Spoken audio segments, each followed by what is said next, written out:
gonna play one more like mellow one, and then we'll kick it up a little before Drew comes up here. Am I good on time right now? Great, okay. This next tune I'm gonna play is a song called Patterns. And that's all I'll say about that one. I was listening to a lot of Bonnie Raitt when I wrote it. That feels applicable now.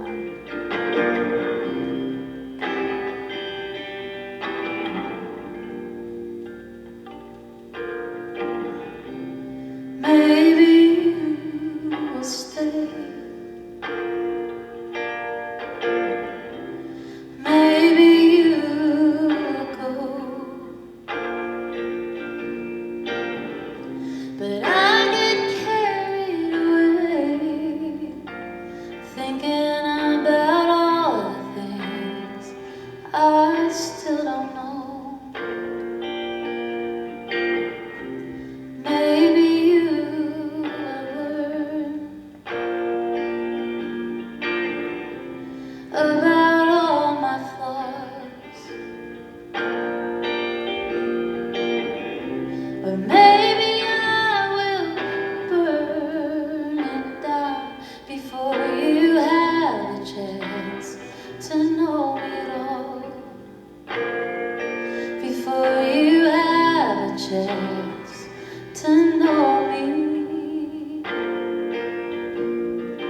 I can change the way things have been, but baby, I'll change. I'll move past them. I hope you don't hold it against me. I promise I am starting to see the patterns. See the patterns.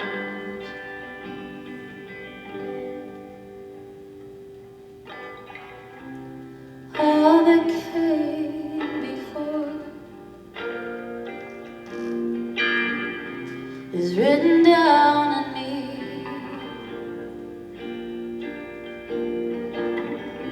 I drag it around like a sword. It's double-edged and it makes me bleed. It's double-edged and it makes me bleed. So tell me what to do with all this prophecy. 'Cause I have visions of you, seeing a different side of me.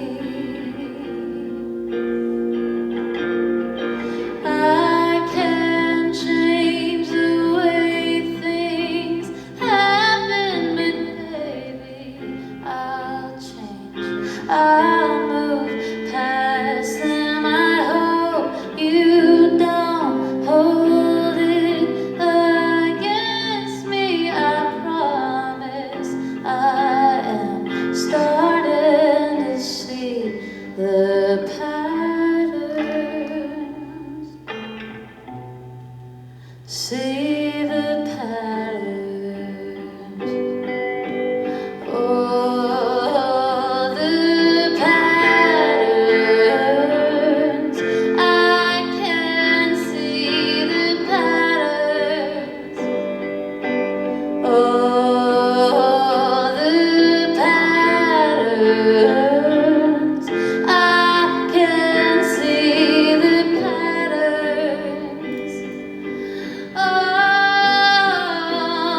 Thank you.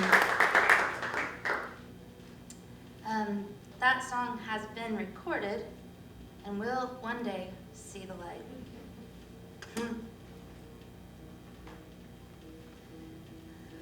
All right. I've fallen victim to the curse of loving writing songs in alternate tunings and then having to tune in front of people because I didn't want to bring my other guitar. Because that felt like, it's like the fine line between like being extra for the wrong, like in the wrong setting, being like, why, you don't need to bring 2 guitars for this type of show. But now I get to do this fun part, which is awkwardly tuning in front of everyone. Blame Joni Mitchell. Oh, okay. Thank you. I like that. It's a reframe. All right. Well, the next song I'm going to play is, I would say, verifiably what I would consider to be my first real love song.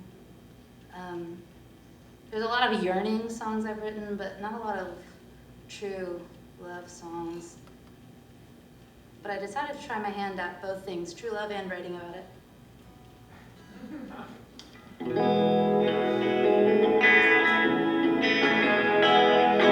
It's called My Satellite.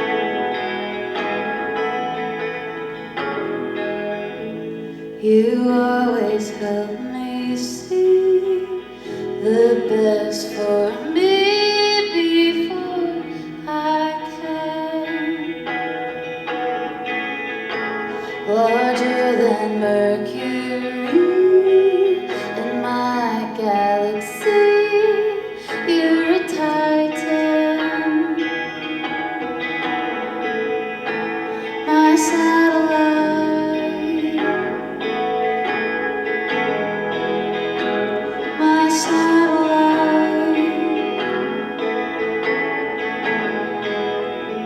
Sometimes you float away, then other days you come closer, orbiting around me now. Still don't know how I won you over. My satellite.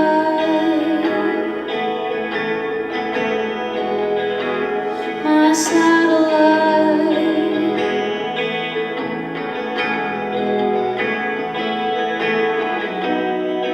It's always expanding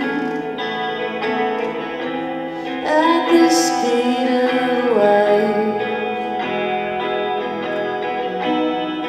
My love is demanding, but you always get it right. My satellite.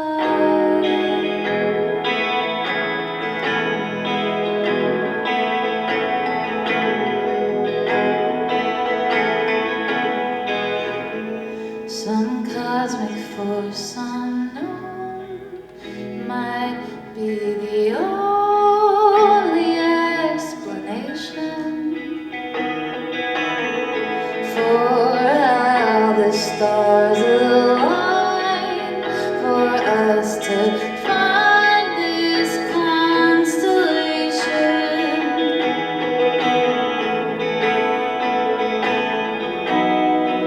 It's always expanding at the speed of light. Our love is demanding, but you always get it right.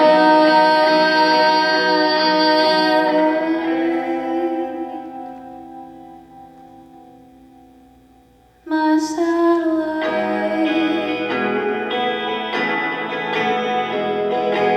My satellite.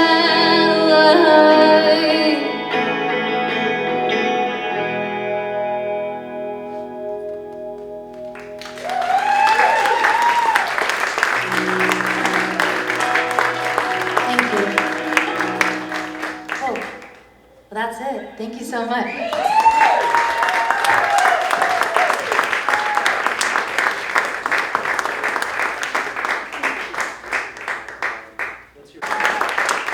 still working now? Oh, yes, it is.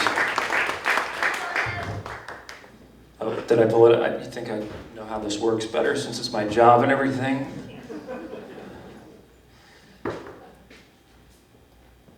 Thanks so much for making the sort of like Mad Max-esque drive from Atlanta to Athens tonight. Down 78, I can't imagine what that was like. I didn't know it was the big game tomorrow. I would have left earlier. It's Georgia-Bama. There's no bigger. Yeah, I need to tap in. There was somebody literally while we were loading in earlier, I say somebody, a group of people playing, like a brass band playing fight songs outside, which is pretty, we should have brought them in here for the interview actually. And if it feels a little too calm or quiet in here, we could have these people start smoking and heckling you and sort of throwing things if you want. It would feel more like the Earl. Yeah, it would feel more like the Earl. You could start smoking cigarettes. That would feel like yeah, the Earl. where you can, it's the Earl's a place where you can still see somebody having a ham sandwich and smoking a cigarette. Yes. Inside. That's true. It's a time cap. Yeah, drinking a PBR, drinking several PBRs.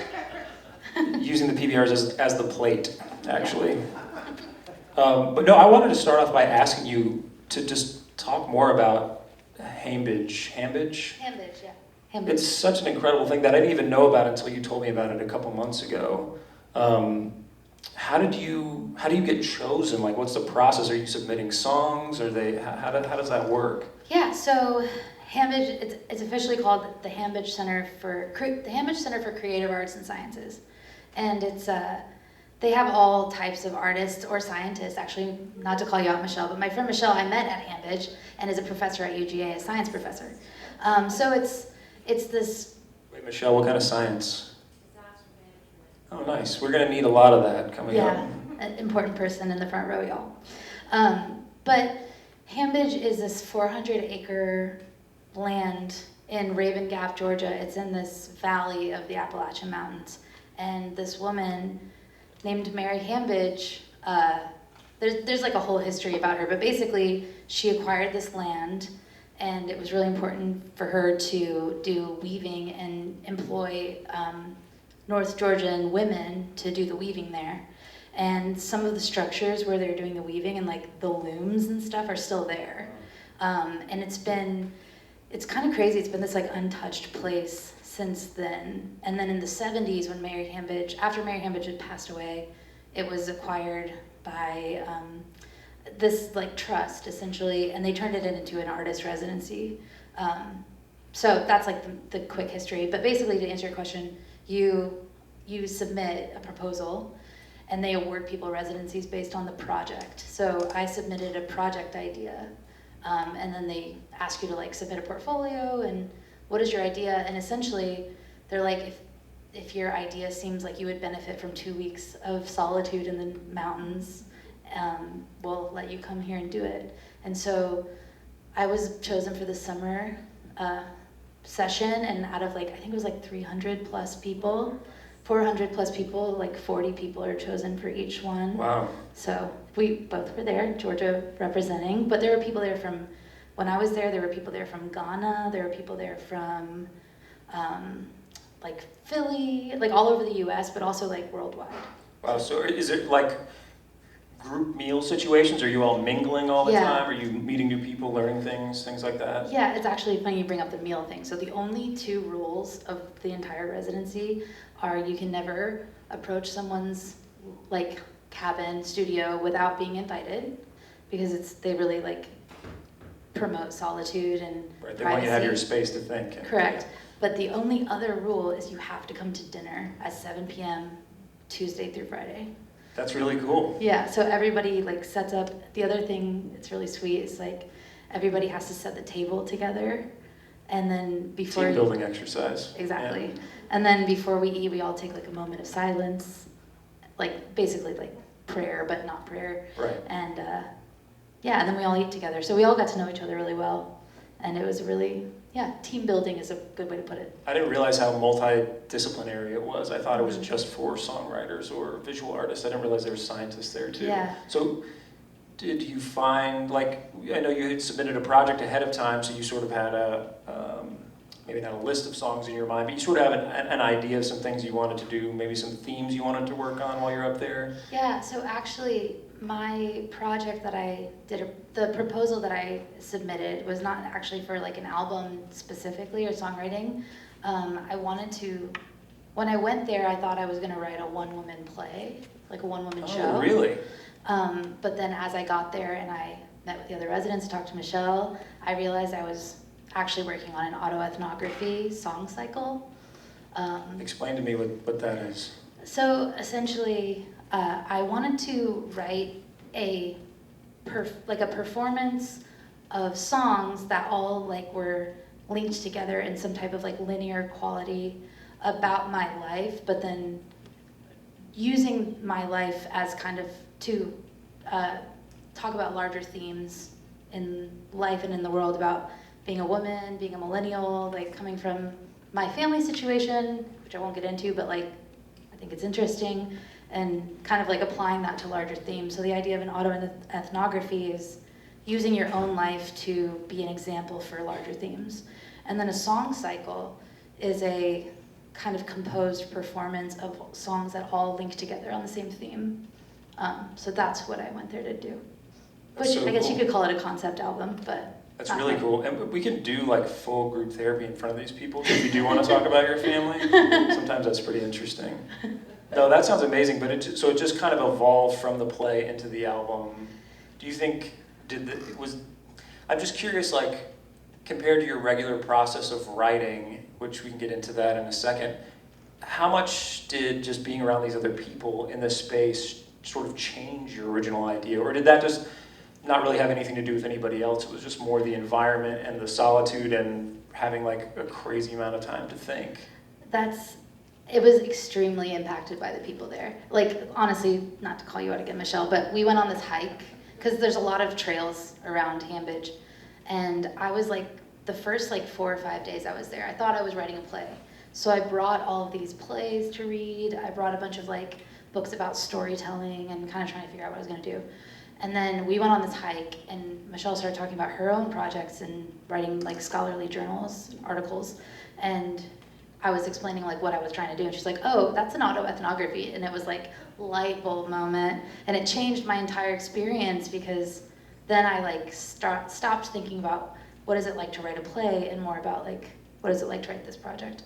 So hugely impacted by the people there. And there was just a bunch of cool artists. There was like a metal worker and a performance art duo, and yeah, just Did the metal worker cross like medium. bring smithing gear with them? She did, yeah. Wow, that's crazy. Yeah. And then I actually like randomly helped her install a piece at like some rich lady's house in Lake Burton when I was there, and I was like, well, I'm learning how to be an art installer now, so. That's incredible. Yeah, I can't imagine. It must be so inspiring to be in a place like that. I feel like, I mean, I'm not an artist, but it just as an Yes, he engineer. is. That's crazy. No, Yes, you are. I just enable art. But I do sometimes, and I'm sure you feel this way too, especially, well, you live in Atlanta, it's maybe a little different, but as big of an art, I don't think it matters what the size of the artistic community you're in. Sometimes it just feels like such a lonely process, you know? Yeah. And there isn't really a lot of intentional spaces like that where you can just go, you know, other than going to a show and seeing your friends or seeing new artists play and mingling in that regard, but not just like, it's like going to a school, kind of like a hyper-concentrated school situation, and just being sort of thrown in the mix with all these random people seems really exciting to me. It was amazing. I mean, every person I know that's artistic that I've met or talked to since I went, I was like, please apply to Hambridge. If y'all are artists in any medium, apply, because it's a very amazing experience. And it's just so nice to like not have cell service for 2 weeks. Like no Wi-Fi in your cabin, like you really do get to check out, and you're in like North Georgia mountains, which are just gorgeous. So I'm very lucky and grateful that I got it. Yeah, I'd pay the full fee just to have somebody throw my cell phone off into Raven Gap, actually. Truly, and you know it's like actually like one of the most affordable residencies in the country. It's only $250 a week. That's crazy. Wow. And sometimes you get scholarships and you don't have to pay anything. Yeah, it's Incredible. crazy. They got a big endowment somehow. I don't know what that deal is, but anyway. The one rich artist in the world. Yeah. Yeah, helped them out. So do you think something like that, I mean, I know it became a song cycle, but could you see it transforming into one-woman play eventually anyway? I mean, is it written in such a way that it kind of lends itself to being in a variety of formats or media? Yeah, I think so. I think something that I was really inspired by after talking to Michelle and also just kind of thinking about it is Bruce Springsteen did that Springsteen on Broadway. Right, it's like stories and songs. And, yeah. Right, and that's kind of like what I hope it'll eventually become. And like what I worked on at Hambidge was like, I literally got like 2 massive rolls of brown paper and created an entire timeline of my life and like started writing significant events and being like, okay, I'll write a song about this thing. And so eventually I think it could become something like a play or something more like Springsteen on Broadway. Yeah. And then I'll record it and make it an album too. Hopefully you saved that piece of paper. I have it. That's really cool. Yeah. Yeah. It kind of looks crazy. Like one of the guys that works on the grounds walked up to me when I was working on it, and he was like, "What you doing, Jordan?" It's like a beautiful mind. You just got it up on the wall. You're talking to yourself. Yeah, and, that's literally what it was. Covered in dust. Yeah. Yeah, there was like covered in sunscreen and bug spray. That's what it was. But You're just all pale and feral looking. Yeah, I did can look see feral, actually. Yeah. So you got to get in touch with the inner artist. So, are you that intentional usually? Like when you're writing songs, you know, your catalog up to this point, you have 3 full-length albums and an EP, or Technically, with Rose Hotel, I have 2 full-length albums and like 3 EPs, Okay. but I also have other projects I've done albums. Right. Yeah, lots. Do you go in with that specific of an idea to all of them, or is it more piecemeal? Like, I don't know. I guess what's your broader process? Are you somebody that's just sort of like Neil Young mode, like whenever the lightning comes, I got to write this down, I got to do this thing, or are you somebody who kind of more intentionally sets aside time to, you know, I know some writers, not just musicians, but authors and things like that as well, that set aside very intentional time every morning from 5:30 to 6:30 before my kids get up. I sit down and I try to write. Maybe nothing happens, but I've always got this time here. Are you disciplined in that way, or is it more like scattershot, just when you tap into the source, that's it? I think somewhere in the middle. I think definitely like the Neil Young approach of like, oh, I have an idea, I need to sit down and do it right now, happens a lot for me. But I'll have like periods of time where I'm like, okay, this next month, like I want to write my next album. So every day I'm going to sit down for an hour, even if nothing comes. So it's somewhere in the middle. Kind of just depends on honestly, like the annoying pragmatism of life. Like how much am I working at my restaurant job? Like what do I got going on? So yeah. Right. It's not very inspiring to come home from 3:30 in the morning from a bar in Atlanta. Yeah. And really Not tap always. into the zone. Sometimes, Oh, but yeah. not always. You write a song called "Please Stop Ordering Bud Lights." Well, you know what's funny? I work at a really nice, like reputable beer bar. We do not serve Bud Light. Right. People get upset about it. Touche. Touche. That's really cool. So yeah, you don't normally have a concept. It's more just like you might set aside, right? You said intentional moment. I know I want to work towards something. Do you find that depending on your life, like I guess what I'm trying to get at is, have you accidentally sort of written a concept album before? Do themes emerge, or do you feel like it's sort of time capsule-y, like Yeah. the theme is that it's this 2-year period of my life, essentially? I think that's the latter, for sure. Actually, part of my Hambidge proposal was like, everything I had written up until this point was temporal in nature. Like, Okay. very much kind of just a collection of songs written at a time in my life. And going there, my proposal was like, I want to intentionally not do that. I want to intentionally write it about a specific thing, which has proven to be honestly a lot harder. I think I thrive a little bit more in like the lightning bolt method, so to Yeah, speak. I know how that feels. I like to be spontaneous. I like to be in the flow. Like being too organized freaks me out. Even though I'm also simultaneously neurotic, it's really just like this too oscillating. I Not a feel good that thing. deeply, honestly. I'm like, my cables must be wrapped perfectly, but I have no idea what I'm doing tomorrow. Yeah. Yeah, I just have the crippling fear of staring at the list of tomorrow all the time and being unable to choose. Yeah. But I was going to ask you, you know, you spent a lot of time, I think when I first met you, you know, you had been writing and playing shows, obviously, but I think the first time I even met you might have been in the context of you performing in someone else's project. And I know you spent a lot of time like singing or playing with other singer-songwriters or artists or playing with bands, and you kind of did a lot of that for a while. Yeah. I'm curious how that affected your process. Like, was that sort of like the camp environment we're talking about? Was that inspiring, or is it sort of like you get in this other mindset of, all right, I'm in your world now, and I'm here doing this, and I'm focusing on a, I don't want to say like a job, but is it more work woman-like and you're showing up, or is it, do you find like different lightning bolt moments depending on what kind of artist you're involved with and kind of take something from it? Yeah, that's a really good question. I think, again, it's kind of a hybrid of the two, but I think it is kind of showing up to work. Like you're definitely there to help support someone else's artistic vision, and I think there's like something really like respectful about that. To just Right, you're like, not show singing up. background vocals and nudging them out of the way, standing in front of them. Exactly, metaphorically or literally. Yeah. But I will say my experience, like being a like so to speak side man or whatever, the side hustle person. If anything, like it can be artistically inspiring for sure.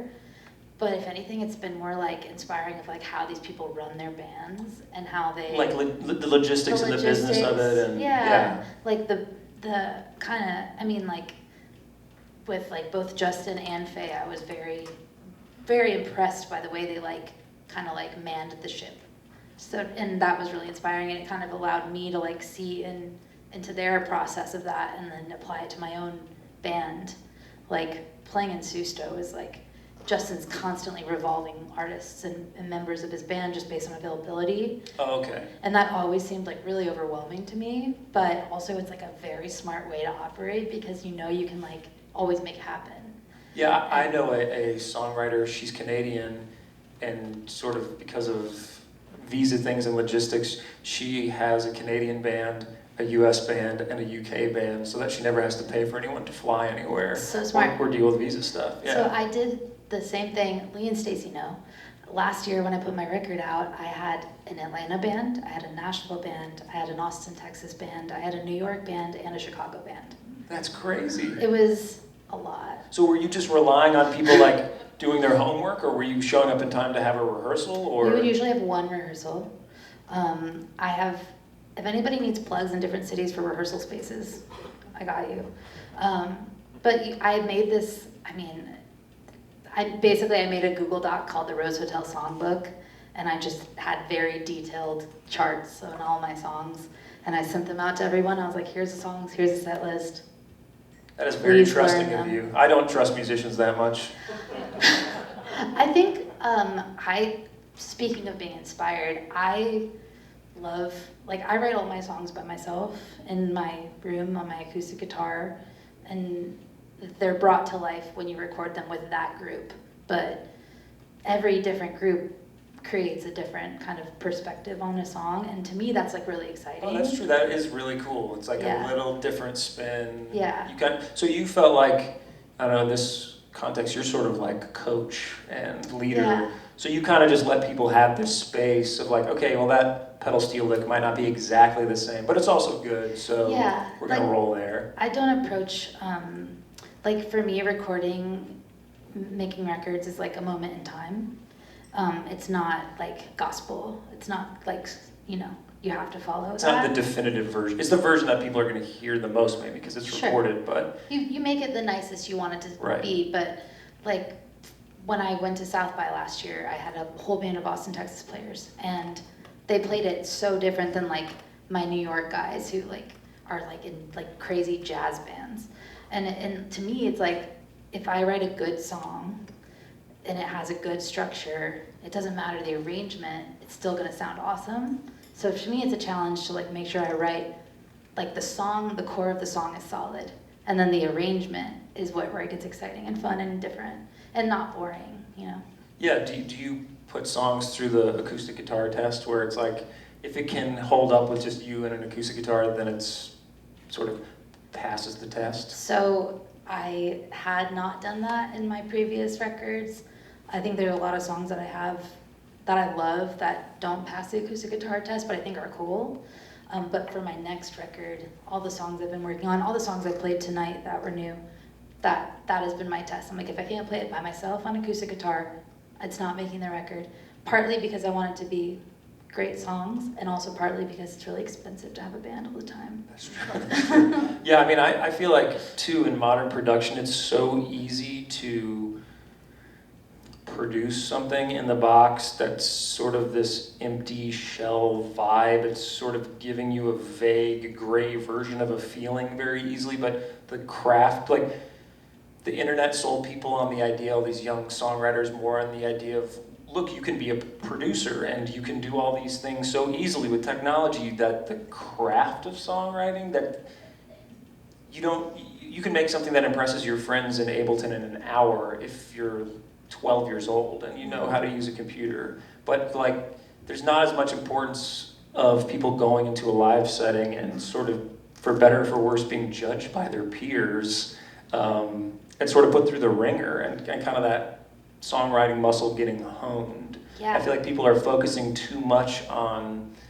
it's not even, sometimes it's vocal recording, but just creating things in the computer, which can be incredible, and obviously there's lots of great music made that way too, but I just noticed like a lot of the kids we get from the MBUS program, or young artists I meet, the questions they have about making records, I'm shocked by what they're focusing on. Yeah. I don't even want to say it's wrong, but it is wrong. It's wrong. Maybe more about aesthetics than substance. Exactly. Style over substance. Style It's over substance. lot. It's easy to have now in music. I mean, in 1975, you couldn't just fire up the tape machine and create something in an hour in a computer. You had to think about it. And it was really hard work and very expensive to do. Yes.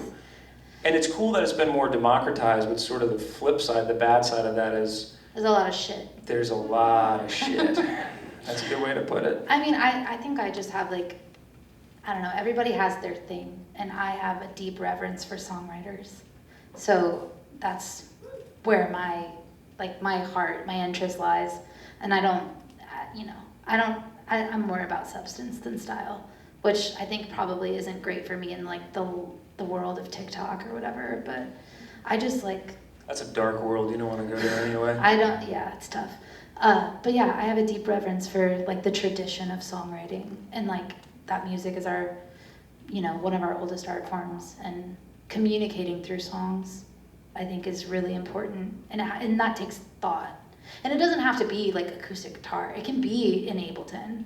It can, like, I have a friend in Atlanta named Sudi. I don't know if you've heard of her, but she's amazing.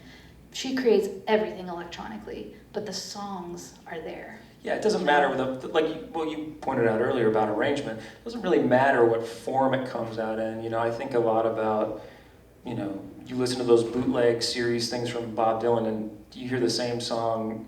They sell you a box set for $300, and it's the same song 40 times, 3 songs like that. But it is, from a nerd songwriting perspective, it's really intriguing watching something change from him sitting in a piano in a publisher's office to then, I don't know, becoming like a massive Bob Dylan song eventually 5 years later. Yeah.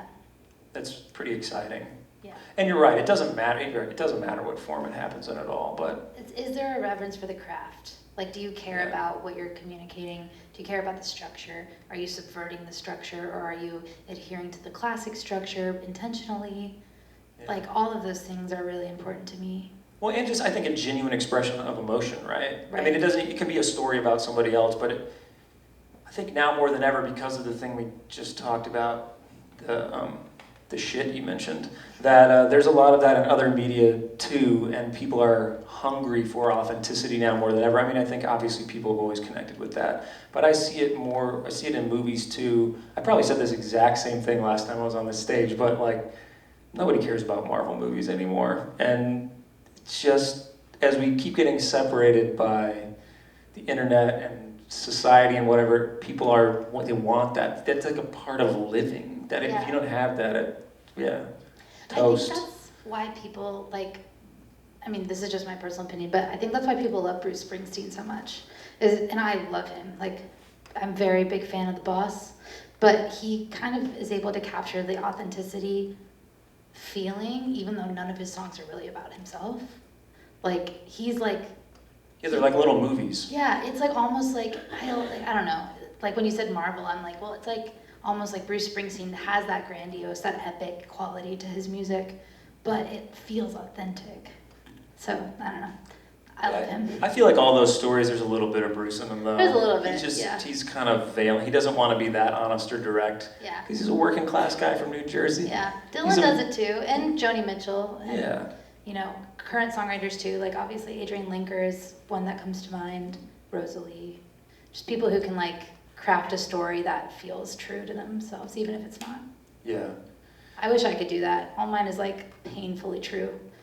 Oh, I think that's great, though. I love that about your songwriting. It's interesting for me working, you know, we've mixed an album together, or when I'm working in the studio with people, I feel like their albums mean something completely different to me because often I've known them during the period of time that they're even writing about. I've watched them get that divorce. I know exactly, they're speaking metaphorically or vaguely, but I know exactly the thing they're talking about in this, almost to the point where it feels like I've been spying on them. But it's just that I've been part of their life, or I've become part of their life, and I've seen this great or terrible thing happen.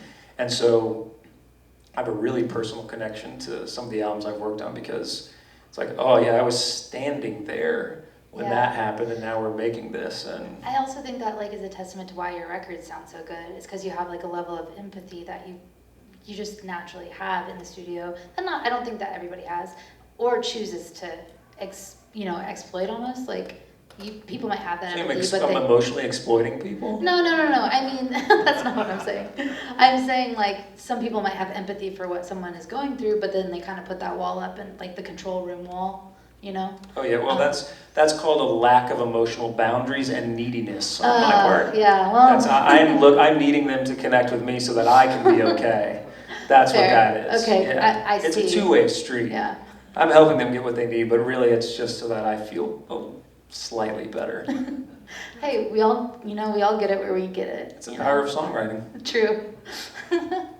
We should probably go on to our next performer, but before we do, does anyone have any questions that they want to ask Jordan? We have time for a couple questions if anybody does. Is there ever going to be an album with like a collection of your songs with the multiple bands that you have? Oh my gosh, that is a really cool idea. That would be a dream. That would be a dream. Is there ever going to be? Choose, I'm sure, like which song from what. Yeah. Anyway. That's a great idea. I never thought about that, but maybe I'll try to make that happen. I would love that. I don't know what we would call that. You know, it's kind of funny. You could play with like the whole hotel theme, but yeah, I love that idea. No plans yet, but maybe now there are plans. You're a producer now. That's how easy the job is. That's a producer. Yeah, I'm out of you. here. I have a question. Given history of tumultuous political times in other countries where a lot of music has come from, are you inspired by anything that's happening right now in our country? And do you have anything to say, or are you thinking in those kind of lines with your songwriting, or not? Thank you. I think I do feel like a lot of what I'm writing right now has, I don't know, I would say it's reflective of the time that we're in, because specifically I feel like I write a lot about like, it's always vague and it's always like, it's not directly said, but I write a lot about like the internet and information technology, and it's a kind of a effect on how we all like interact and think, and like our attention. So I don't know if that exactly answers your question, but I wouldn't say that I'm thinking about like other countries specifically, or like geopolitical issues outside of, like, I think about this a lot in my personal life. I don't know if those super reflect within my art, but it can't probably help but inform it in some way, yeah. even if it's subliminal, I would imagine, right? Yeah, so I put this EP out in 2021 called The House That We Knew, and it was obviously written during COVID, and also written during the wildfires happening in California, and I guess I would say if you are interested in that, maybe check out that EP, because that one plays on a lot of those themes, and it's like kind of spooky, but life is spooky. the world is spooky right now. It's kind of, That was a spooky time, too. that was a spooky time, for sure. I made some weird music videos.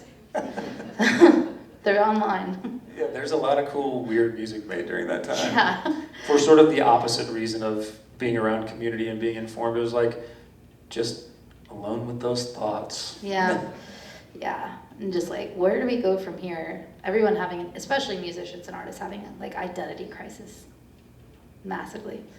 It was fun to think about. Do we have any other questions? Oh, yeah. Yeah, I'm curious whether Atlanta feels like a good base to you, or whether you envision a time when you live somewhere else. I love being a resident of Atlanta. I would say like as a independent singer, songwriter, artist for like my artistic career, Atlanta's a little tough. It's definitely more like geared towards like R&B and rap and hip hop and like punk and garage. And I kind of exist, like my music actually seems to fit in better in Athens, actually. So for my musical career, like I probably would be better off somewhere else, maybe. But I just love Atlanta. I think it's such a special city. It also was like my chosen home. Like it's the first place I moved of my own accord.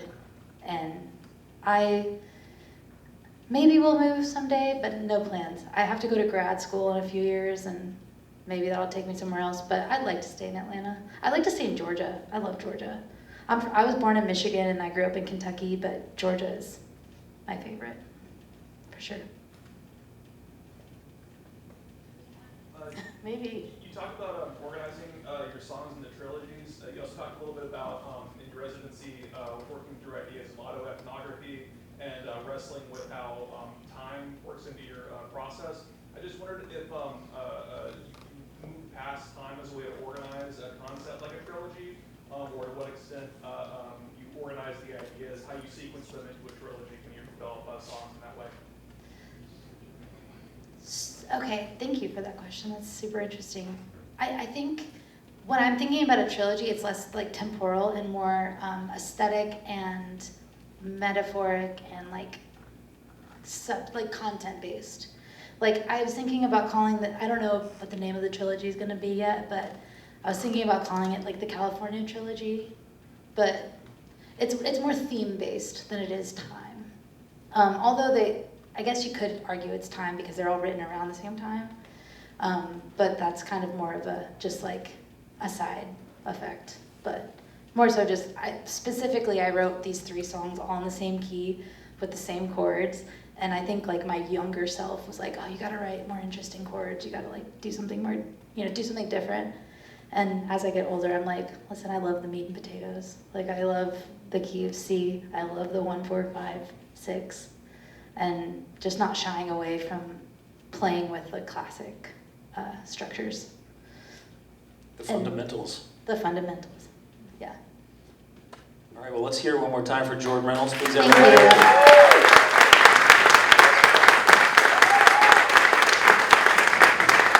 Before we bring up our next artist, David Lowery, I have a few more announcements. Here. Well, I don't want to just, Yeah, thank you.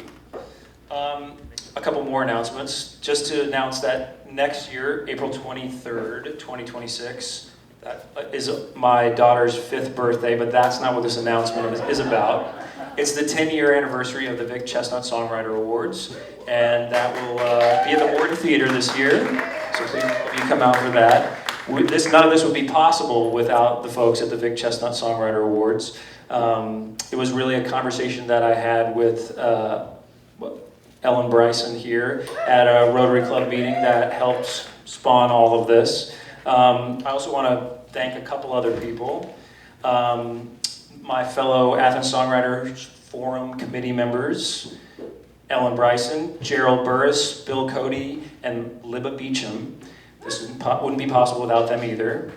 And it also wouldn't be possible without the Vic Chestnut Songwriter of the Year Awards Committee, Libba again, also Gerald and Bill, Blair Dormany, Judy Long, and Paul Matthews. So thank you guys so much for helping make this possible. Without further ado, I'd like to present to you my wonderful friend David Lowery.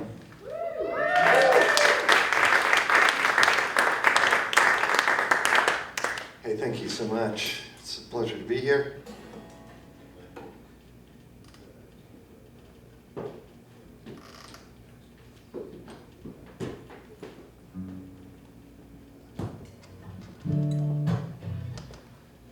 It's a pleasure to be here.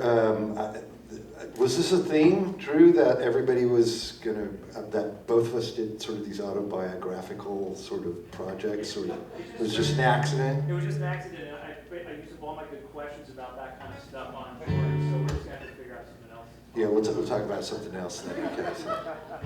Okay, so I'm in the middle of sort of playing shows to support this 3 vinyl set, 2 CD set, 28 songs, 2 hours. That's a kind of autobiographical album project that I made. It started because I was going to, at first, people were like, oh, you should write your memoirs or write an autobiography. And I played around with it a little bit, but it was like a whole new skill set I had to learn. And instead, it was a lot easier for me to just kind of pick out some key events and people and things in my life and write songs about them. That said, I'm gonna play you a song that's not on that record, okay? Because it's like, so in this autobiographical album that I make, I pull out one song and say, oh, I wrote this song and this song changed my life and stuff like that. And I've been doing these shows, and as I was doing these shows, I was like, oh, wait a minute, no, there's actually an earlier song that I wrote that kind of put my life on a totally different trajectory. And what it was is that my sister was student teaching at an elementary school. She was getting her teaching credential, so she was student teaching 6th graders. And I kind of had this little high school band that wasn't quite a band. It was really just 3 of us. And we had some guitars and a bass, and one guy had an accordion. But he also could play guitar and piano and stuff like that. And my sister said, hey, on Friday, do you want to come and play for my class? You know, and we're like, we'd never played in front of anybody at all, or any audience or anything like that. We'd written a lot of songs at this point, but we were like, wow, yeah, sure, that'd be totally fantastic. So we started sort of playing around and thought we had an idea for a song that we thought the students might like. And we had this, the idea is that there's this place in the town that we grew up in. It's a shrine to President Lincoln, okay? Seems that's kind of a cool idea. Seems like a sensible idea, except it's in the middle of kind of this dry desert valley in Southern California. Lincoln never went there, had nothing to do with Lincoln. It was just like in the Gilded Age. This rich guy moved there, and he had collected all this Lincoln memorabilia, so when he died, they put it into this shrine. He also built a beautiful library, right? But this town is kind of a little boring, sort of ranching sort of town. You ever seen in Pee-wee's Big Adventure, he stops at the dinosaurs, right? Okay, so that's really close to where this town is. It's in kind of the scrub land, the badlands of Southern California, okay? It's not a very interesting area.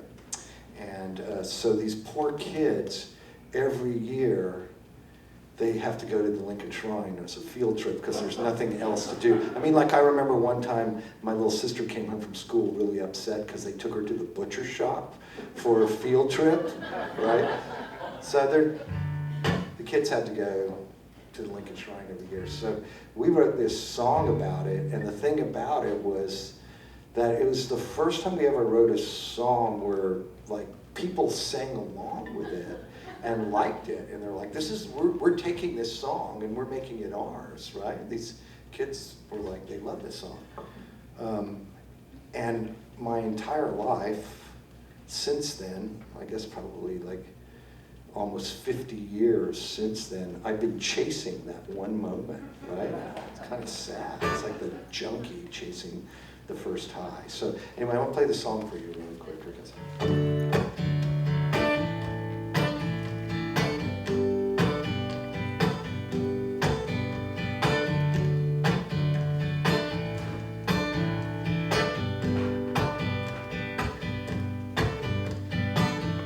Back in first grade, and second grade, and third grade, now sixth grade too. Teacher used to make us all go down to the Lincoln Shrine. The Lincoln Shrine is some kind of thing for Lincoln the man. And I don't wanna go, I don't wanna go to the Lincoln Shrine. I don't wanna go, I don't wanna go to the Lincoln Shrine. I don't wanna go, I don't wanna go to the Lincoln Shrine. In a glass case, they got a handkerchief, so what? Maybe Lincoln actually blew his nose in it.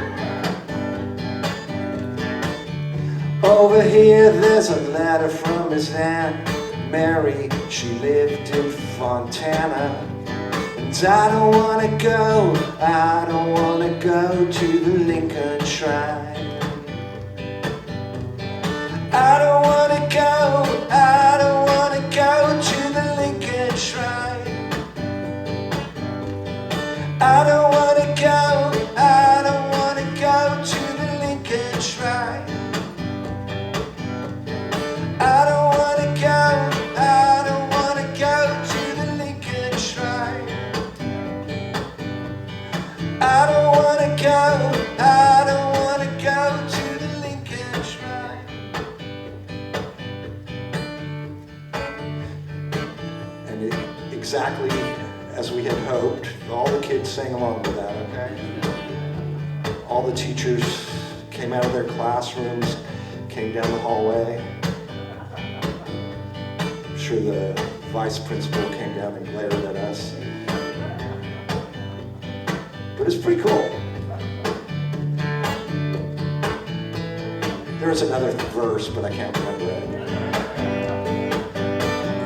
I don't wanna go, I don't wanna go to the Lincoln Shrine. I don't wanna go, I don't wanna go to the Lincoln Shrine. I don't wanna go, I don't wanna go to the Lincoln Shrine. I don't wanna go, I don't wanna go to the Lincoln Shrine.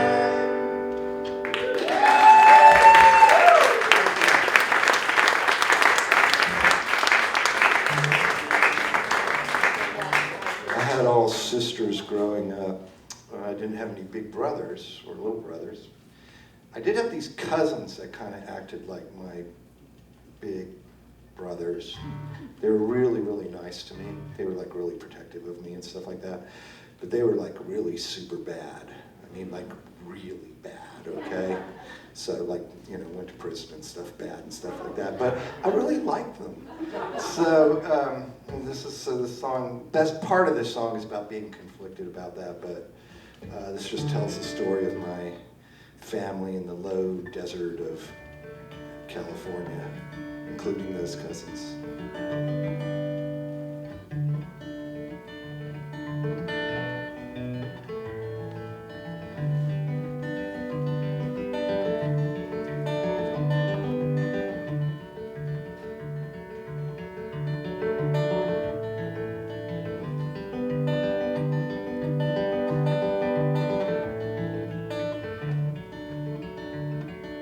Storm clouds came up from Mexicali, cast shadows on the Salton Sea. Here my father's family had settled, from Arkansas to the Coachella Valley, like the grapes of wrath in the 70s. My grandfather packed dates near the polo grounds, and he sometimes mowed people's lawns. Grandma was a housekeeper in Palm Springs or the Bermuda Dunes Country Club. One summer went to stay with my cousins in Indio. They were fleeing poverty in Arkansas. My uncle was a Hellfire Baptist minister. My cousin Norma Jean, that's her name, she was sweet, but her twin brother's trouble for the law. The twins stole a car and they took me to watch them burn it by the aqueduct. Then they robbed the neighbor's house. I was frightened, ran away, never told my grandfather what they'd done. Dark-haired Mary in the 8th grade. Her mother was from Mexico. Her father was a soldier. She asked me to the dance. Sat in the bleachers, just held hands. One slow dance at the end. It rained and snowed a lot that winter. In the spring came a super bloom. The desert was a sea of orange and purple flowers, from Cabazon on down to Mexico.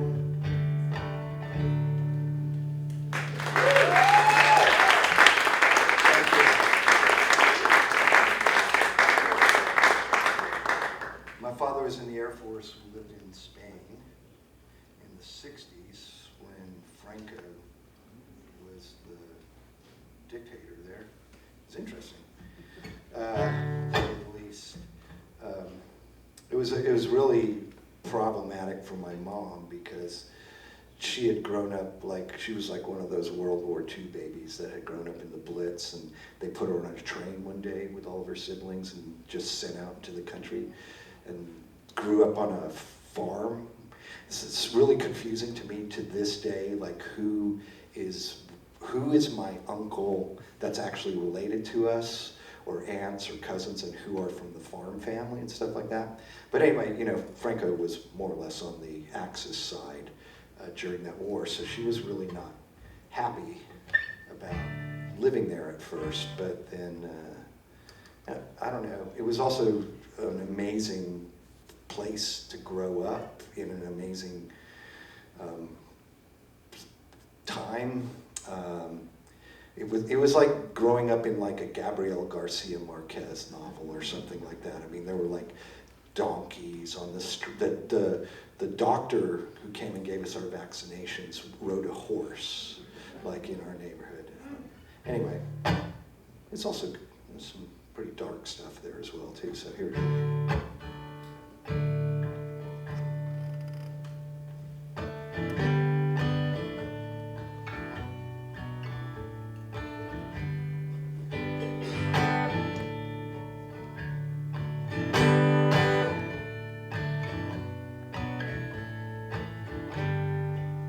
I remember waking up to the bright sunlight streaming through the blinds, and from the courtyard rose Sevillanas and American rock and roll.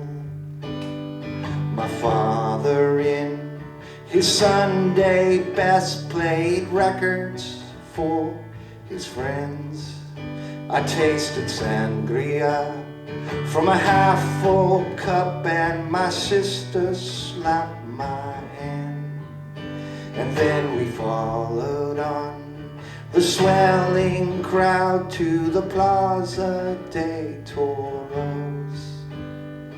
And now come the picadors. The crowd gets to their feet and roars, Papa, do they really kill the bull? Then comes the matador, behind his back a gleaming sword. Papa, do they really kill the bull? And in the ancient streets of the old city comes a marching crowd. In unison they chant and sing, hold their placards in the air. The shopkeeper motions quick, come inside, then he rolls the shutters down. And then the shots ring out, the men run and shout, and the old man, he gives me a Coke. We emerge at dusk, and the water in the street was pink. Mama, do they really kill the bull? Then I thought I saw the matador. He held on high a gleaming sword. Papa, do they really kill the bull? I dug a hole in the ground, as boys often do, and we found a bandolier and a German-made hand grenade from the Spanish Civil War. Older boys came along, said, go back in the wheat, too much danger to be near. And the Romany men looked on holding piles of sheets and my mother's blue-green blouse. Then came the base MPs, the Romanies slipped back into the wheat. Papa, do they really kill the bull? And always the matador, behind his back a gleaming sword. Papa, do they really kill the bull?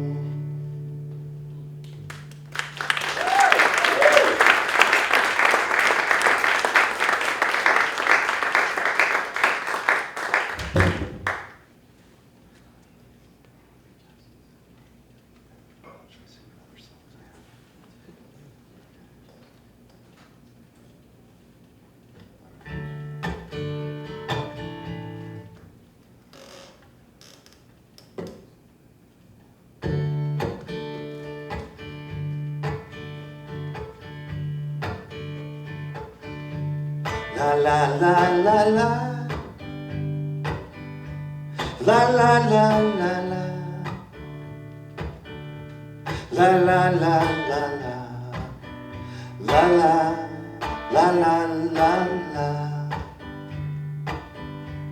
la la la la la, la la la la la, la la la la la. La la, la la la la. Went out the door into the morning darkness, gravel underfoot, heard the screen door gently close. I slid across the seat. The steering wheel was cold, tiny icicles on the glass, in the corner of the windows. The desert air was dry, they were melted in an instant. I pulled onto the highway, and I began to cry. I was leaving her behind. It was clearly for the best. I had something deep inside, boundless anger without reason. Yeah, we all got got someone we left behind, 'cause we just weren't right in our hearts and our minds. Yeah, we all got someone we were lucky to find in the first place. Yeah, we all got someone we never treated right. We were selfish and drinking, staying out all night. Yeah, we all got someone we were lucky to find in the first place.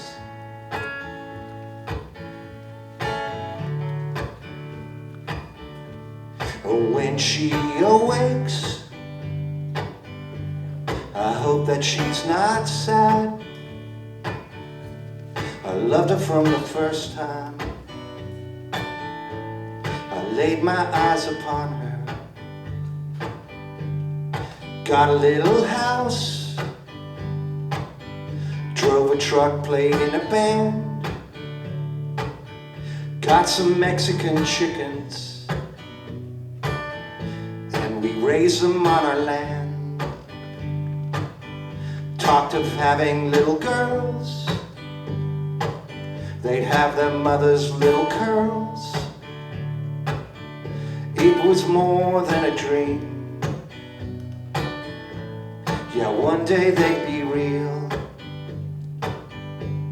I played out on the road. At first she came along, sang the harmonies, mixed the sound, sold the albums and the singles. I hung out in the bar, drinking till the closing time. I was foolish, I was selfish. I'd find her sleeping in the car. Yeah, we all got someone we left behind, 'cause we just weren't right in our hearts and our minds. Yeah, we all got someone we were lucky to find in the first place. Yeah, we all got someone we never treated right. We were selfish and drinking, staying out all night. Yeah, we all got someone we were lucky to find in the first place.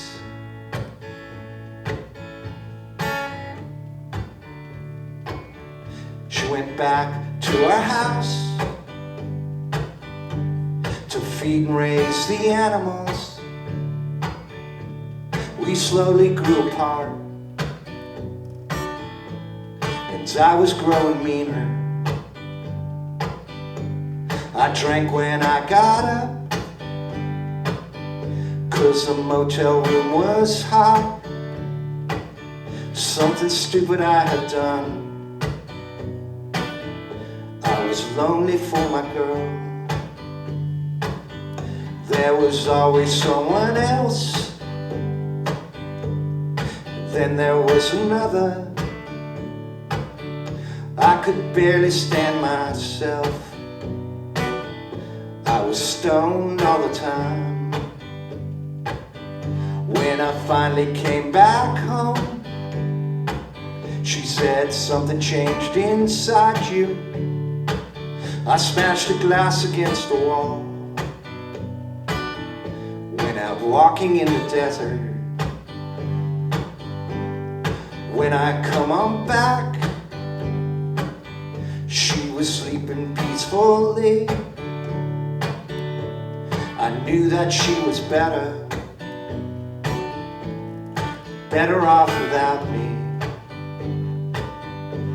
The little girls were there. I saw their faces in her hair. But now it was clear I would never be their father. Put on my coat and hat, slid the deadbolt in the hasp, took one last look back at her. I stepped across the threshold.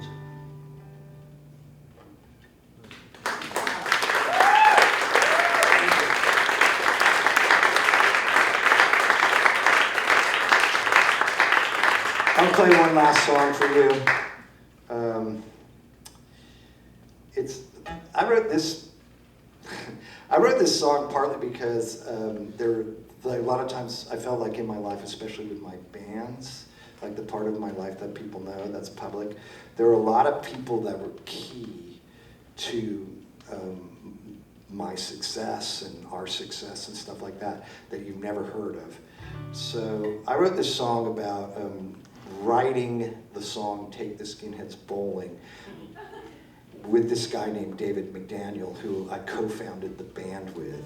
He was only in the band for 3 months, but he's really important to me and my life. So I get to tell his story a little bit in this. I think you'll get a kick out of this, okay?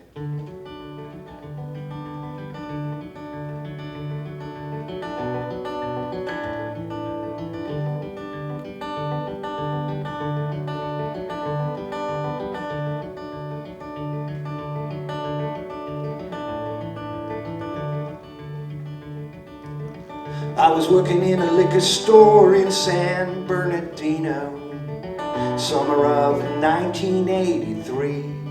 The liquor store got robbed while I was stocking up the cooler. Took a 40 and I went home and wrote a song. I wrote a song called "Take the Skinheads Bowling." So won't you take the skinheads bowling, take them bowling. It's a song that don't mean anything, but it's a song that put me on a different trajectory. Take the skinheads bowling, take them bowling. Co-founded the band with a guy named David McDaniel. Had a calling from God and left the band. He went on missions all around the world while he toured around, meeting girls that liked the song called "Take the Skinheads Bowling." Take the skinheads bowling, take them bowling. I wrote a song called "Take the Skinheads Bowling." Reverend McDaniel built an orphanage. Sadly, you've never heard of him and you've barely heard of me, though I wrote a song called "Take the Skinheads Bowling." Thank you.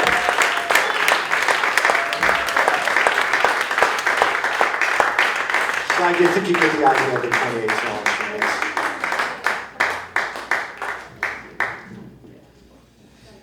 Hey Drew, what's going on? Hey Lowery, how are you? I think you're going to take that one over there. I'm going to take this mic. Yes, sir.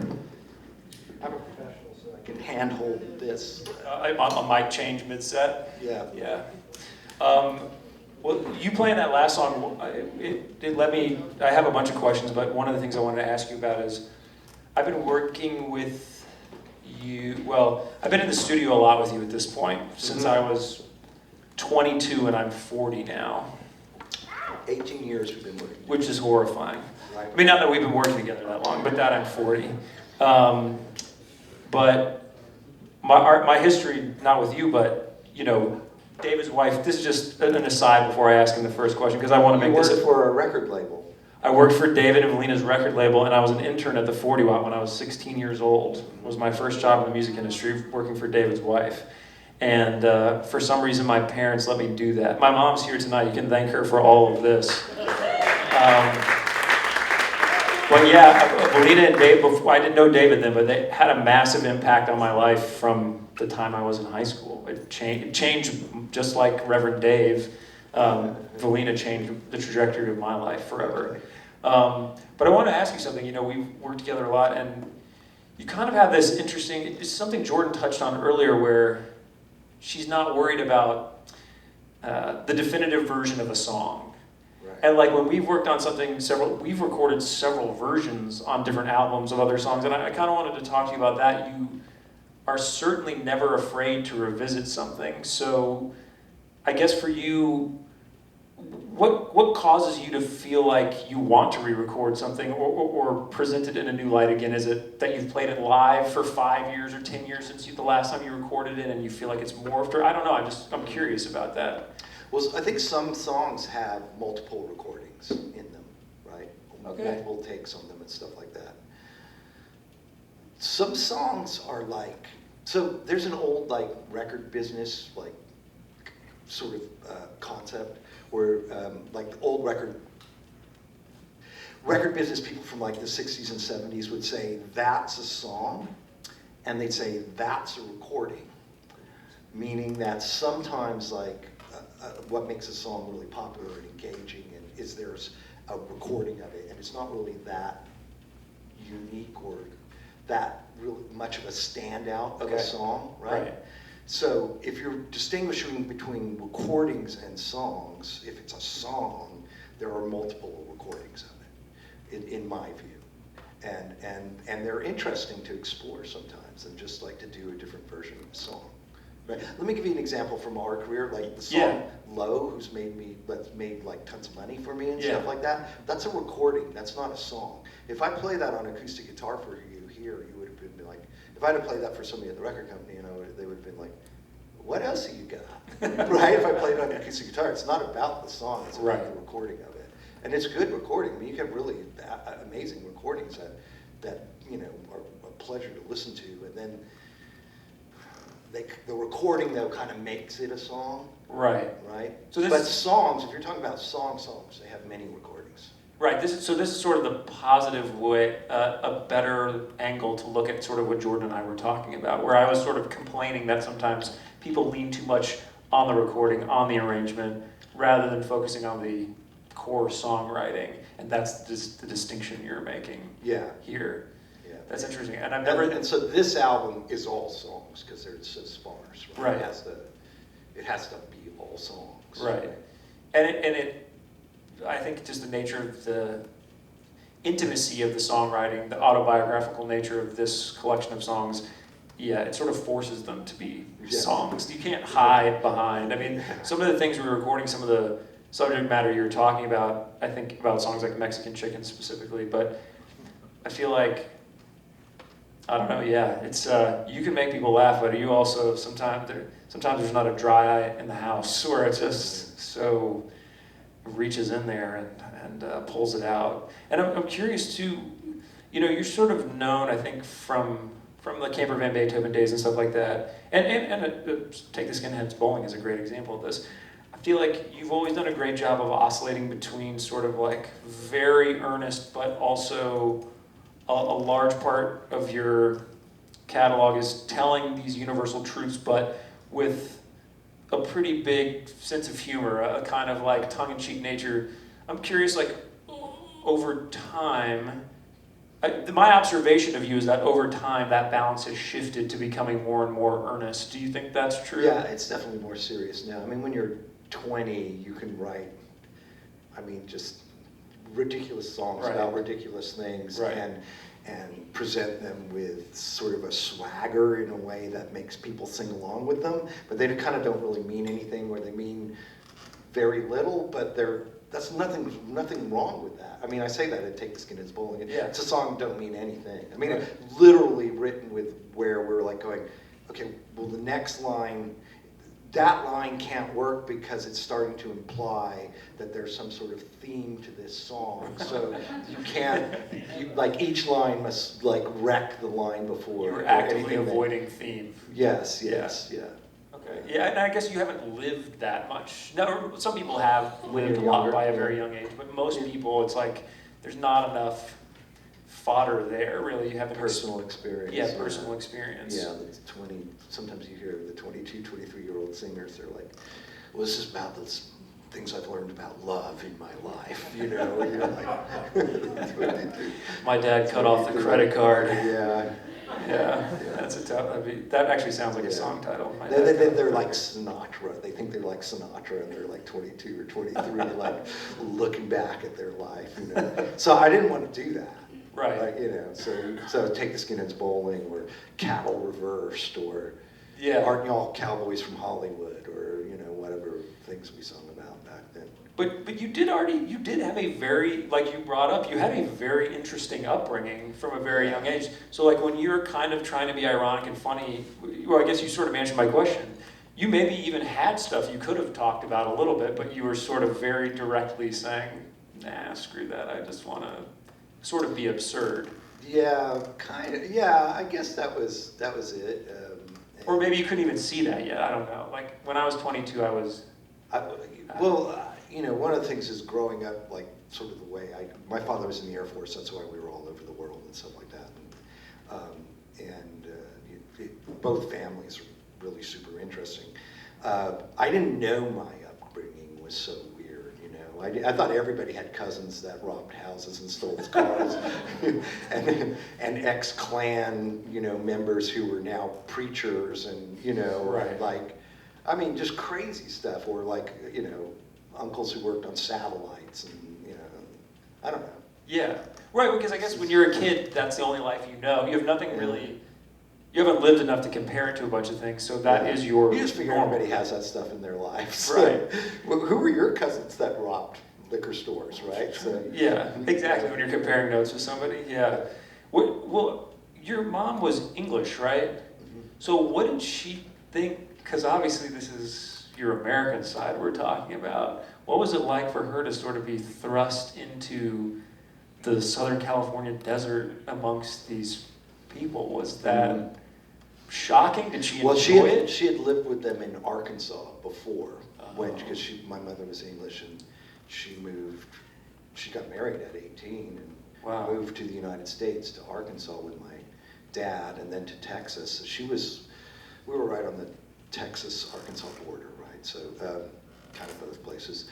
So she was thrust like right into that world, so she knew all about it. We went to Spain, and we lived in Spain for 5 years. And we moved from Spain to Southern California, which she had gone completely native when we were in Spain. So like coming to Southern California with like sort of the Spanish-Mexican influence there, she said it was like a really great transition for her. And like, you know, So she felt at home there, I mean, after having traveled all around. Yeah. And probably much better than the Texas-Arkansas border. And it was also very hot. We were in Sevilla in Spain, very hot. And we were in Southern California, like not on the coast, like very dry, very hot, you know, kind of scrub land and stuff like that. So I don't know, a lot of similarities there, you know? Yeah, it's true. I guess I never thought about that. Do you think, like, I don't know, we were talking earlier about, you know, you sort of discovering, you know, that your mom had, this is before we even started, but David and I are old friends, so we're just catching up, and you were talking about your mom, you discovered that she had kind of this photography hobby. Can you pinpoint your sort of creativity genetically? Did it come from her? Did it come from your dad? Like, where? Probably more from my mom's side, but she didn't do music. But my mom and dad were like super into music. I think partly because they traveled all over the world, so the way they kind of kept connection to home was they had this really extensive record collection. And like my mom kind of like, you know, she's a girl from England, but she's like got this like encyclopedic knowledge of like, you know, early country music and, you know, certain blues and jazz and stuff like that, you know. Okay. So she was like always playing music. Because if she's growing up in the Blitz too, I mean, I'm sure post-war it's like that story of sort of how the Rolling Stones discovered American music is all the GIs had their 45s. Exactly what, I mean, she literally lived outside of the Air Force base that my dad was stationed at, and the Air Force base had its own radio station, and that's what they listened to. So that was, you know, and you know, those weren't professional DJs, those were the GIs playing their own records. Oh, right. Yeah. So you got a lot of country and blues and early rock and roll and all of this stuff, because it wasn't like the sanctioned music. It was right. Yeah. I mean, yeah, it was probably fairly disorganized. Yeah. So were they supportive out of the gate? Like when I mean, how old were you when you wrote Lincoln Shrine again? Lincoln Shrine, that Lincoln Shrine song, we were like 16 or 17 or something like that. Yeah, so were they supportive, like of playing music? Well, yeah. Was there any? I know talking to a lot of other people in the creative world. Well, for me, for example, it's like, you know, my parents weren't not supportive. Obviously, they were letting me hang out in a rock club when I was 16. But at the same time, like the idea that I'm going to go to college for this was a little bit foreign, maybe. And I'm just wondering, having a military dad, did he try to talk you out of it? Did you think like these crazy rock and rollers? No, they were weirdly, like, okay, so the weird thing was in camper van Beethoven, almost everybody's parents were professionals, like doctors, pharmacists, scientists, and stuff like that. And they had more issues than their parents than I did. Like my parents, we had band practice at my parents' house. Oh, wow. Right? So, you know, that was, they were cool about that. My dad did one time say to me, "You have till you're 30 to join the Air Force." So. That's fair. Yeah. So, Yeah. that's pretty funny. Yeah, I mean, when I went up to Indiana University to go to recording, to Indiana University School of Music to be in the recording program, it was basically like a spoken/unspoken thing that if I did get into the program, I was definitely going to come back to UGA because it was free instead of whatever out-of-state tuition was. But that's interesting because I know a lot of people with military parents that would not feel that way about that. But maybe also, though, growing up the way you did for them, they're kind of used to this semi-nomadic. I mean, how long were you in any one given place? No more than 5 years? Something Yeah, like that? 5 years was the longest, until we got to Southern California. Right. Yeah, 5 years was the longest we lived anywhere. Do you think that moving and sort of, because back then it's like, did you try to keep pen pals? I mean, you're always kind of having to reacclimate to a new environment. Do you think that? I think it's harder for my two older sisters. For me, it wasn't as bad. So, but yeah, they definitely switched schools a lot and stuff like that. So, yeah. Do you think it primed you to be curious about? I mean, you'd lived so many places by the time you're 18. Do you think it primed you to be curious about, touring and seeing the world? And... Touring was definitely not as odd to me, right, compared to other people, because, I just had experience. The other thing too is my father kept getting transferred. He get transferred to Korea or something like that, and we would stay somewhere. Oh, I see. Okay. Right. So once you're in Southern California, he's still going all over the place. Yeah, we just tried to stay there. And is this is like Cold War era? Yeah, Cold War. 70s, 60s? 60s and 70s. 60s and 70s. Yeah. And so, right, so then your dad's gone all the time and your mom's left to manage you all in Southern California, and your cousins lighting cars on fire and robbing banks and the complete insane. They had a lot of helpful cousins though too. That's so, good. And aunts and uncles and stuff. They weren't all. Yeah, where were their parents? I mean, really, right? Yeah. So they just seem to be like just left out into these crazy desert kids, just sort of running things. Yeah. Well, that's interesting because that uncle is in a lot of the songs. He had a pretty bad past, but he's also kind of one of the redeemed characters in the story. Sort of. He's sort of redeemed. He's redeemed in the songs. But he was kind of fancied himself to be like a charismatic, kind of hellfire Baptist preacher guy. Okay, so he found God, and that got him away from crime, kind of. Well, I don't know if he was ever involved in crime. Oh, okay. But he was definitely, he was definitely a hellraiser. Yeah. Okay. Yeah. That's interesting. So sometimes, kids from those families are pretty wild. Yeah, I would imagine so. I mean, just your brief description. But it wasn't just that family. Let me just be clear on this. Okay. It's just the whole region you're in. Yeah, well, kind of, yeah. Yeah, I mean, it is. The other thing is, we're talking about the Southern California desert. Has anybody ever read, now I'm blanking on his name. He wrote The Onion Fields. He's a cop. He wrote these kind of pulp fiction cop books, but he wrote a series of them about the Coachella Valley later. And they're all really great, but it's really, really gritty and ugly. It's pretty ugly. Yeah, I mean, it still kind of is known. It's like desert biker gangs, right, and stuff like that. So, yeah, I mean, I've only read Hell's Angels by Hunter S. Thompson, and that kind of takes place there, and that is one of the craziest books I've ever read in my life.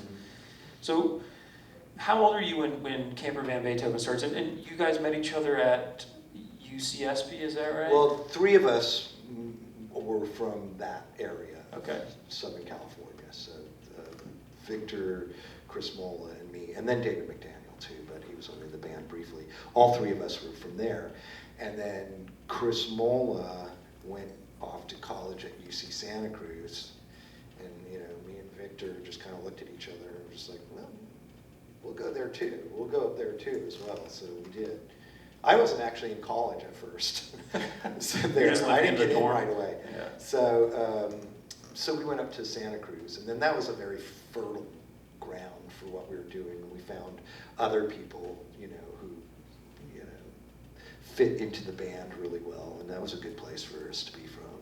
And your undergrad degree was in linguistics, is that right? Math. Math, okay. Although okay. we did talk about linguistics, because I did take some linguistics. Okay, okay. But in a mathy way.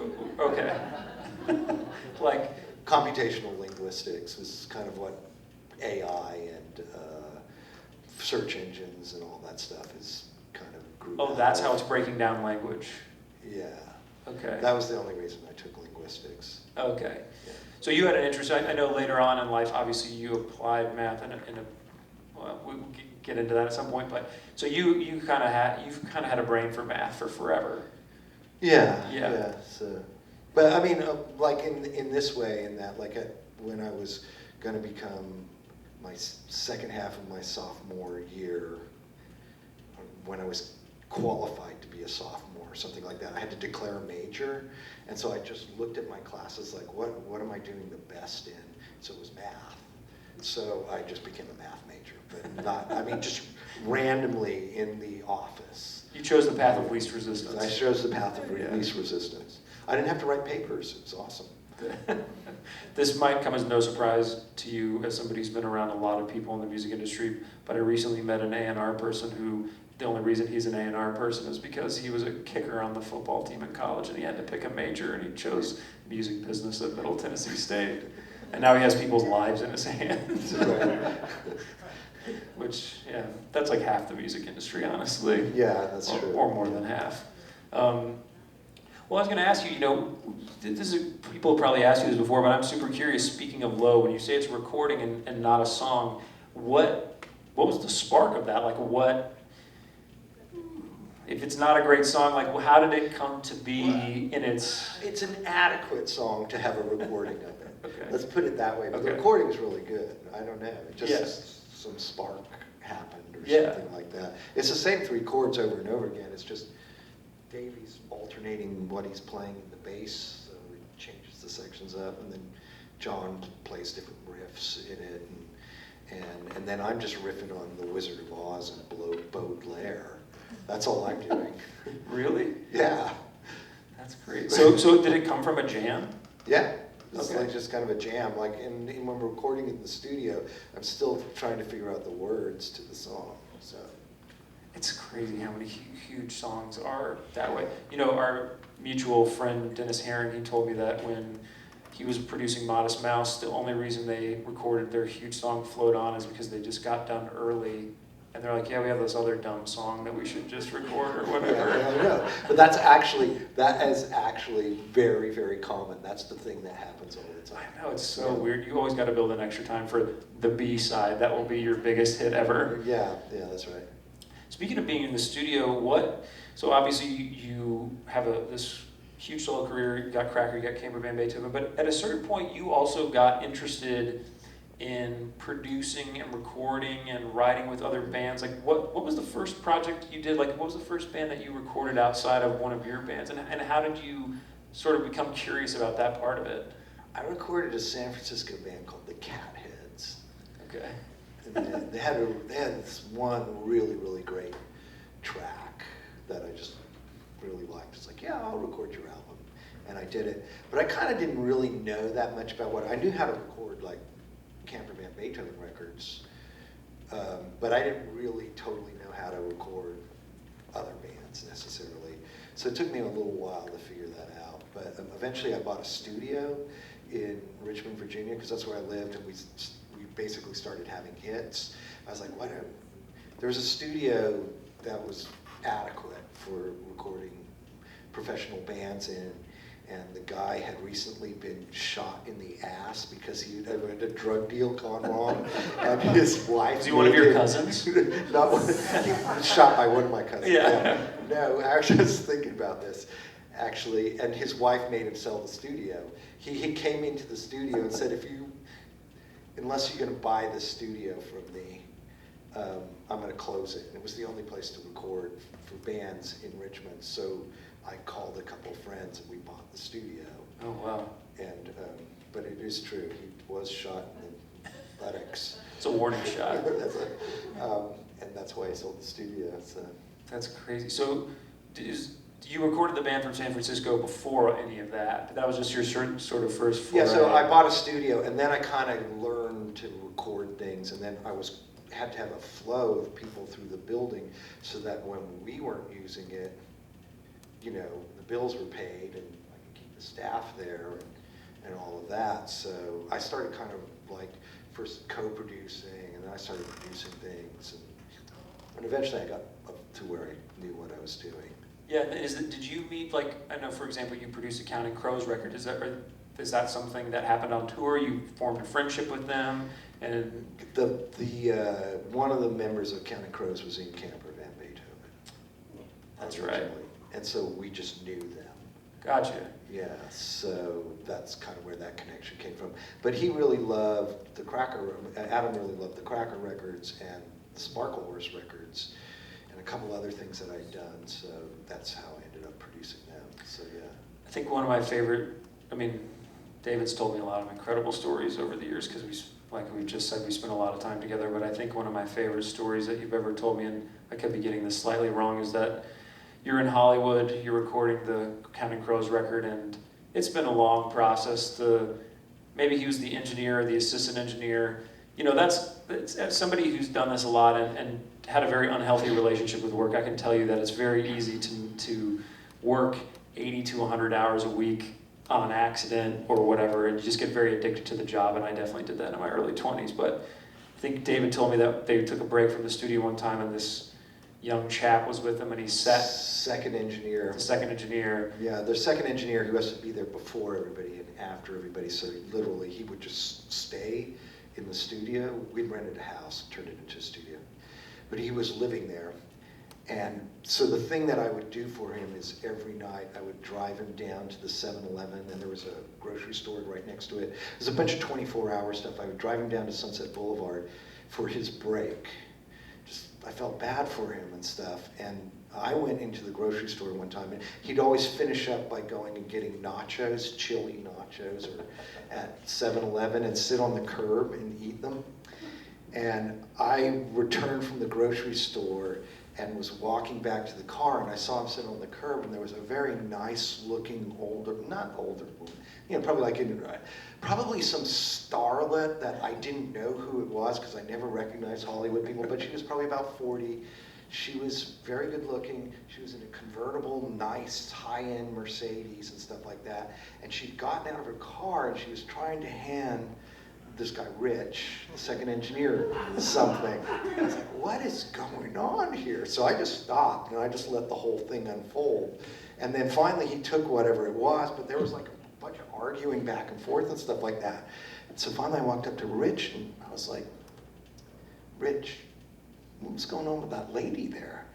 He goes, so embarrassing. She says she sees me out here every night and she knows I'm homeless.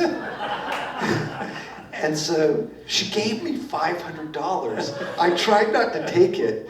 I said, I'm working on a major rock record as an engineer. And she goes, when I first came to Hollywood, I lied about it all the time too.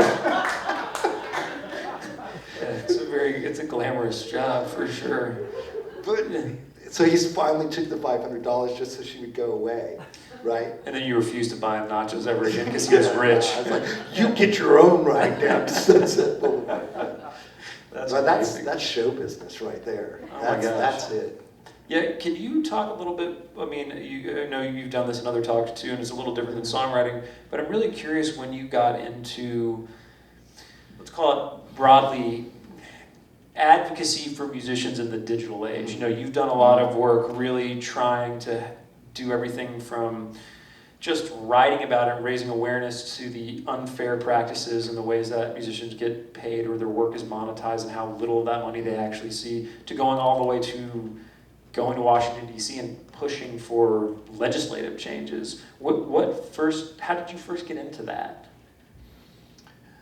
I think it's just somebody pissed me off at some point online. And it's like literally like one of those things, somebody's on the internet is wrong, you know, and I was gonna fix it. No, it was like somehow, it was around 2007, 2008, I don't know, it was somehow,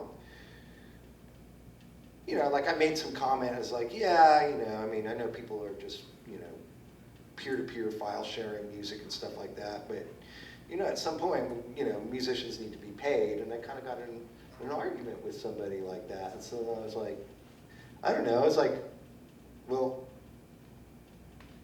I'm just going to go ahead and argue my position, right? I know it's unpopular thing to argue. You know, everybody's like, oh yeah, you know, you're Lars Ulrich. You know, right, everybody, when I was a kid and Napster came out, it was popular to make fun of Lars Ulrich. Well, and I was just like, you know, it's kind of bogus, and you people are smarter than that, and stuff like that. So I just started just casually blogging or writing about these things and stuff. And eventually I met a couple other people that were kind of doing the same thing. We started this blog, and it really got a lot of traction. You know, like we had people in the music industry reading it. We had people in the technology in Silicon Valley reading it. We had staffers for Congress people, and so I would get invited to events, and then I started getting invited to, you know, testify before Congress and stuff like that. I started writing like amicus briefs or being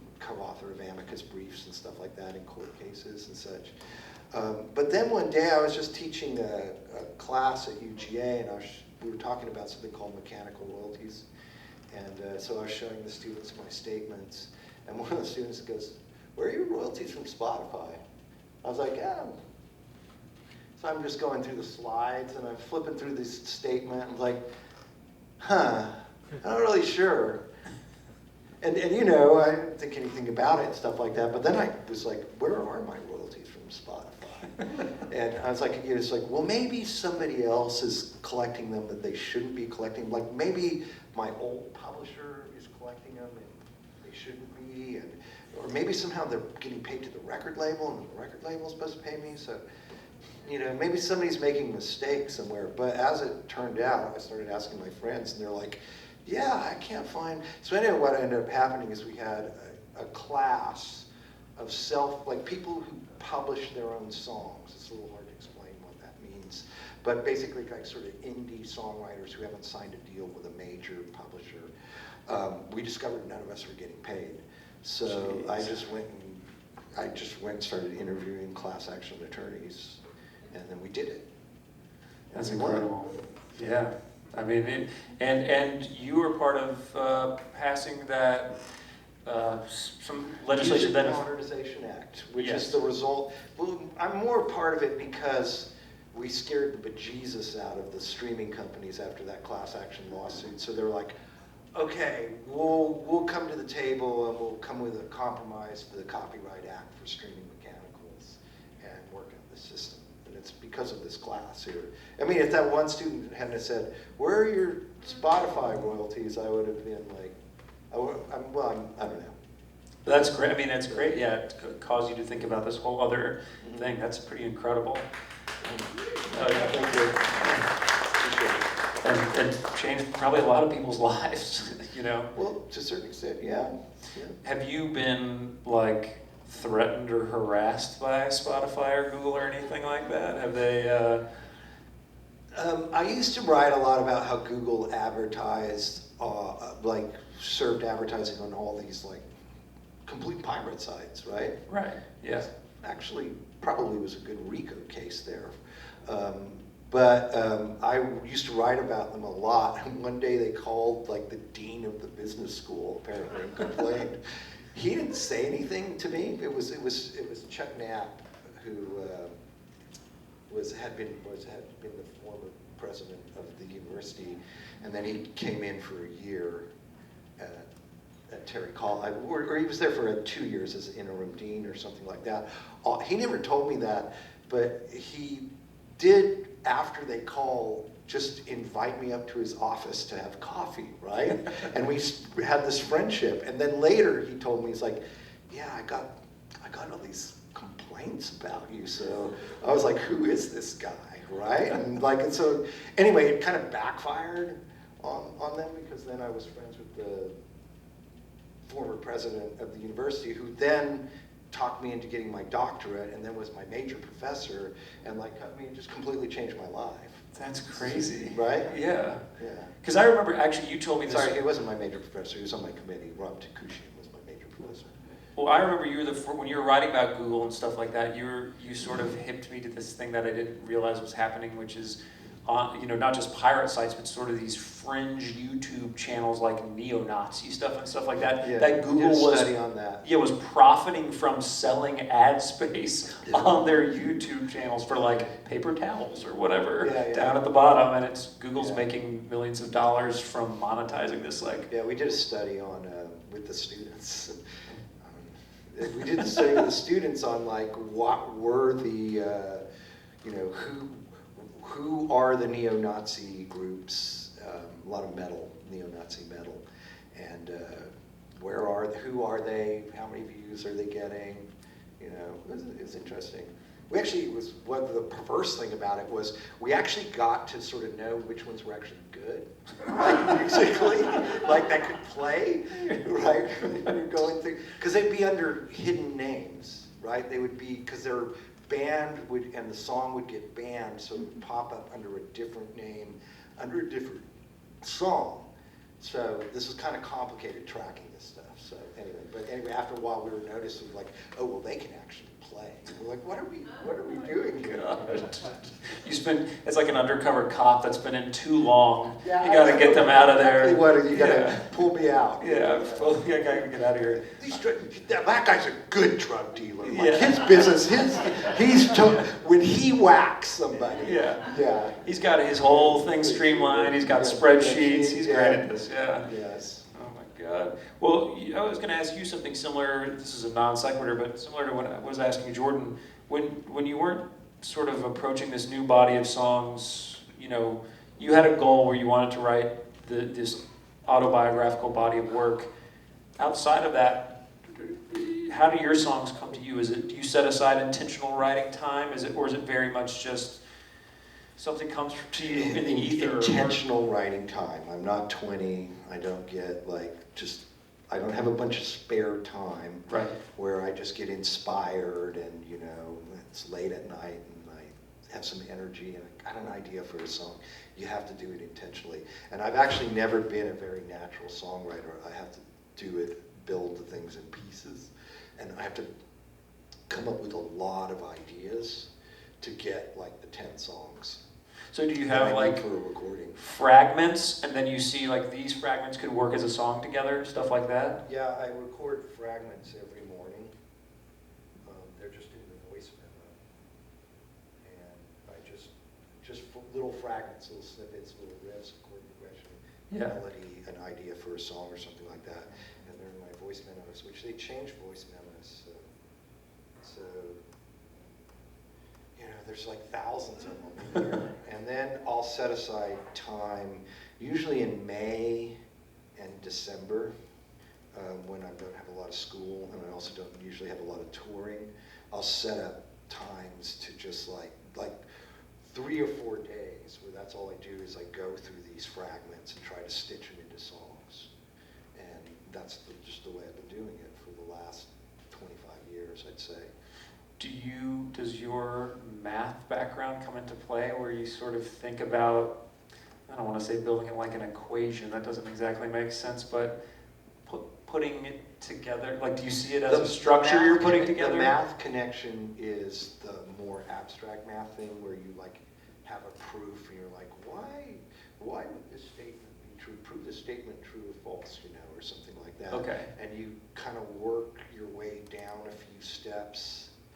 Well, this implies this implies this, and then you see something way over here, and you know it's related, but you don't know those intervening steps. That's the music. Okay. Sorry, I went really far off from the mic. No, no. That's the part that's related to music.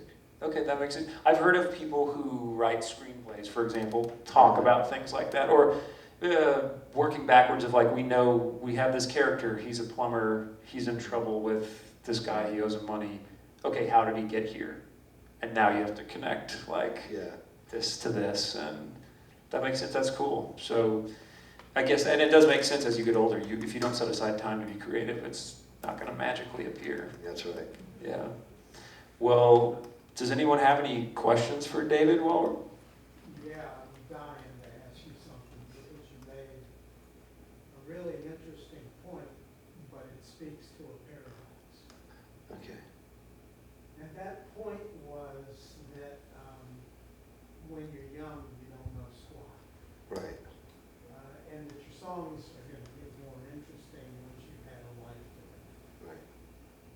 The paradox is, for the most part, bold assertion here, which you may disagree with.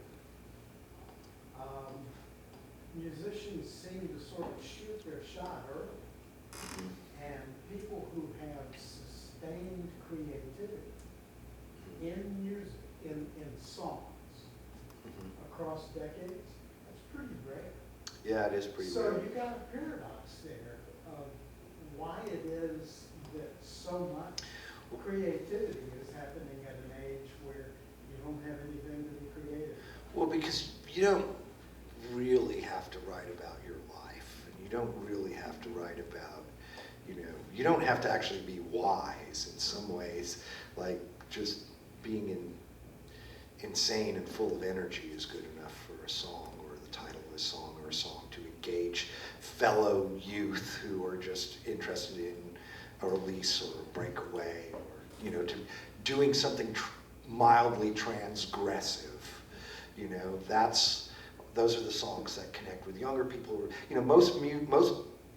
Something to do with age. You're also most into music when you're younger, and you're not as attached to it when you're older.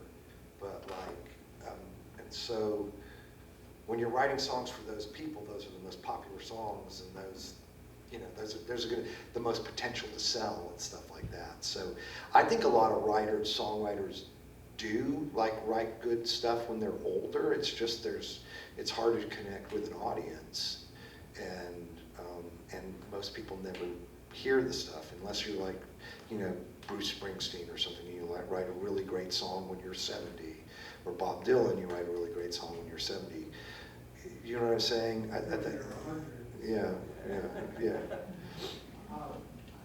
I wondered if there's any chance, it's something I hadn't thought hard about until you kicked this issue up, and I wonder if there's any chance, maybe an imprecise term, but if as you have so much more life and so much more to reflect about, whether it's harder to get it now because the task becomes that much bigger. Yeah, I mean, I got 28 songs into this album, and it was a lot of work. It took like 6 years to do it. I mean, I wouldn't have really completed it except for the fact that COVID happened. I didn't have anything to do for 14 months. So, that thankfully, that was sort of the silver lining in the COVID shutdowns for me, was I managed to complete this, or get a big chunk of it done.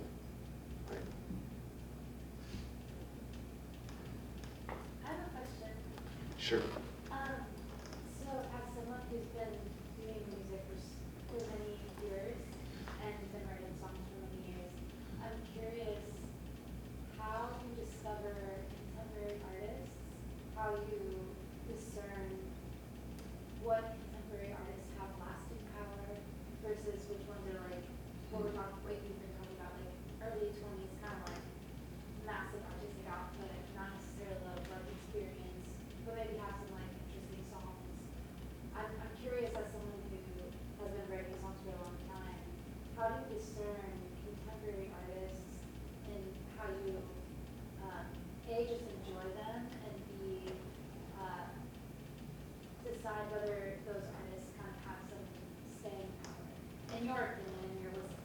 Yeah, where I'm listening. I think the artists that have really great words, but that's my thing. Like, you can kind of tell that if there's stories in the words, that their words, their lyrics, the stories that they're telling, if they're creating a world and you can hear it and stuff like that. You can almost always expect those people to have a longer career, right? Artists that create more of a vibe,